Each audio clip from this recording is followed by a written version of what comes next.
सरफरोश थे, लेकिन उनके चेहरे पर कोई लालच या हैरानी न थी। काफिले के सरदार ने आगे बढ़कर कहा, ए सुलेमान, हमारी मलिका बिल्किस ने ये कीमती तहफ़्फ़ुज़ आपके लिए भेजे हैं। ये हमारी दोस्ती और इज्जत की निशानी है।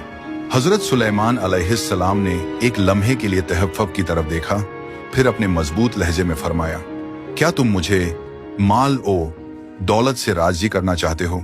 जो कुछ अल्लाह ने मुझे अता किया है वो तुम्हारे सब तहफ़्फ़ुज़ से कहीं बेहतर है। वापस जाओ और अपनी मलिका से कहो कि अगर वो इताअत करते हुए ना आई तो मैं ऐसा लश्कर लेकर आऊंगा जिसका वो मुकाबला नहीं कर पाएगी।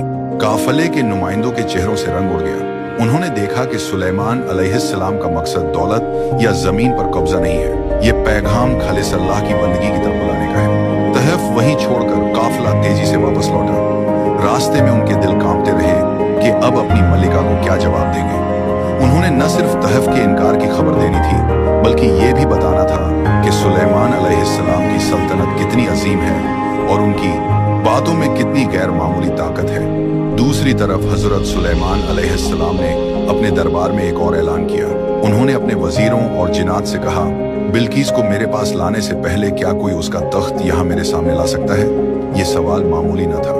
तख्त बिल्किस उसकी सल्तनत की पहचान था, उसकी शान का मरकज था। उसे यमन से फिलिस्तीन तक लाना कोई आसान बात न थी, लेकिन ये हजरत सुलेमान अलैहिस्सलाम का हुक्म था।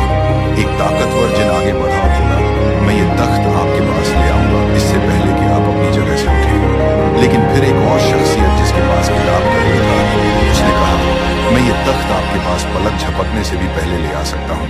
उसने ये कहा और अगले लम्हे ही बिल्किस का तख्त सुलेमान अलैहिस्सलाम के सामने मौजूद था। ये मंजर वहां मौजूद सबके लिए न काबिल यकीन था। सुलेमान अलैहिस्सलाम ने शुक्र अदा किया।